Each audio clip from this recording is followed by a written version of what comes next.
The man strangles the woman with a hose. The woman flailed and kicked out of survival instinct and physical reaction. But the man didn't give her a chance to live and didn't let go until she was completely out of breath. Time back to 5 days ago. His wife was about to give birth and Yanai asked for leave to accompany her. When he got the approval, he immediately called a woman for a date. After several calls, he was rejected. Yanai went to a maternity shop to buy clothes for his new baby. Then he went to a dating club to try his luck. On the other hand, Noriko, hospitalized with pancreatitis, divorces her husband and tries to start a family with her lover. But she didn't realize that her lover had betrayed her. In her anger, Noriko didn't want to sit around any longer. So she sneaked out of the hospital when the nurse wasn't looking. Noriko cut her hair and put a knife in her bag. Noriko then stops along the way, stopping for a while every time he reaches a place of interest. She even went to her lover's school to try to salvage their relationship. But her lover refused to meet her. Sad and helpless, Noriko didn't know what to do, and when she turned her head, she saw an advertisement for a dating service. Out of revenge and indulgence, Noriko dialed the number of the person she met. Yanai is thrilled to receive the call. He doesn't know what the woman on the other end of the line looks like, but he can't help but feel eager. Yanai picks up Noriko in his car. After refueling at the petrol station, he went straight to the motel. Because we both know what's coming. What Yanai doesn't know is that Noriko suddenly takes out the knife in her bag and steps behind him. Sensing the movement, Yanai was shocked. But no matter how much he dodged, he couldn't escape being hacked to death. After the killing, Noriko took Yanai's car and wiped off her fingerprints before getting out.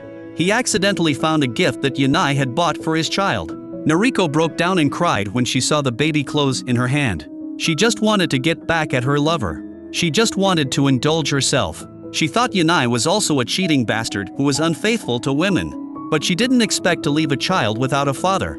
After Yanai's death, the police brought Noriko, who had a history with him, back to investigate.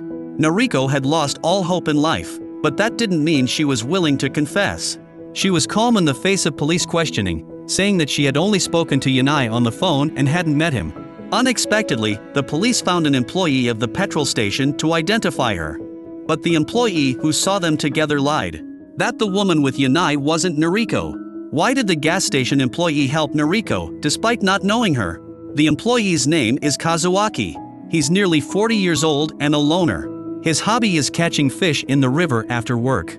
Occasionally, he would spy on his boss and female employees dating in the office. The day Kazuaki saw Yanai and Noriko's dignified air and melancholy face attracted him, and he couldn't help but take a closer look. When Noriko asked him to help her throw away her wedding ring, he had a hunch that this woman had an untold story to tell. After taking his statement and leaving the police station, Kazuaki met Noriko again, who was waiting for him. He went up to Noriko and asked her what it was like to kill someone. The two of them knew each other very well. Thinking that Kazuaki wants to threaten her, Noriko takes him to an abandoned car. Without saying a word, Noriko tries to return the favor by giving herself up. But just as Kazuaki's desire rises, Noriko chickened out. After all, she's not a random woman. The last man who touched her was killed by her. Now she can't kill another man without clearing the police. Kazuaki didn't force himself on her. Because he didn't help Noriko because of her beauty. When he calmed down, he told Noriko about his troubles. He had a lover. The two were colleagues, and he had made each other have 2 abortions. In anger, she set fire to his son. The pain of losing his son suffocated Kazuaki. He thought of killing his lover to avenge his son's death, but he couldn't do it. So he asked Noriko again, what does it feel like to kill someone? Though there are actual murders, the sadness and happiness of people are not the same as each other. Noriko couldn't give him an answer and left in silence. Noriko then returned to the hospital. By now she had divorced her husband. Rather than continue the treatment, it's better to say that she has nowhere to go but here.